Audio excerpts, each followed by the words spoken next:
Mae dewis yn bwysig, oherwydd rydyn ni gyd yn wahanol. Pob un ohonom, gyda'n profiadau, ein diddordebau angerddol, a'n storïau unigryw. Ond y stori di yw hon, a ti ddylai fod yn ei reoli. Oherwydd mae pob penod, pob eiliad, a phob dewis yn golygu rhywbeth. Felly,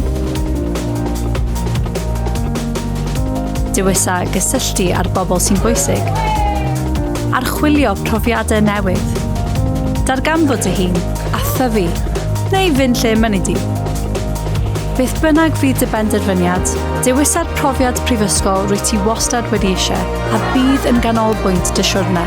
Oherwydd ym Mhrifysgol Cymru y Drindod Dewi Sant, gallu di ddewis dy stori di.